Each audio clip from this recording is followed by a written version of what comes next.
America, Israel దాడుల్లో Khamenei మృతి. యుద్ధం ప్రారంభమైన తొలి రోజే ఇరాన్ సుప్రీం మృతి చెందడం అనేది దారుణం. 40 మంది అత్యున్నత సైనిక అధికారులు కూడా మృతి చెందారు. అలాగే ఇజ్రాయెల్, గల్ఫ్ దేశాలపై ఇరాన్ భీకర ప్రతీకార దాడులు కూడా మొదలుపెట్టింది. విమానాశ్రయాలు, అలాగే బుర్జ్ ఖలీఫా సహా పలు భవనాలకు కూడా నష్టం వాటిల్లినట్టే తెలుస్తుంది. ఆయా దేశాల్లో పలువురు మరణం, అలాగే గాయపడినట్టు కూడా తెలుస్తుంది. నిలిచిపోయిన విమానాలు, చిక్కుకుపోయిన వేల మంది జనం.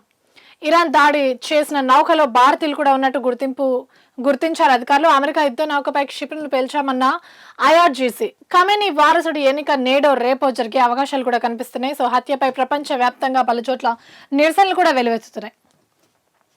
ఇక్కడ చూసుకుంటే ఎప్పటికప్పుడు కేంద్రంతో సమన్వయం చేస్తున్నాం, తెలుగు ప్రజలు అప్రమత్తంగా ఉండాలి అంటూ కూడా సీఎం రేవంత్ రెడ్డి సూచించారు. ఇరాన్ అలాగే గల్ఫ్ ప్రాంతాల్లో ఉన్న తెలుగు ప్రజలందరూ అత్యంత అప్రమత్తంగా ఉండాలి అంటూ కూడా ఆయన పిలుపునిచ్చారు. ఇక్కడ చూసుకుంటే ఆయా దేశాల పరిధిలో ఉన్న తెలుగు ప్రజలు భారత రాయబార కార్యాలయాలు జారీ చేసిన సూచనల మేరకే నడుచుకోవాలి అంటూ కూడా ఆయన సూచించారు.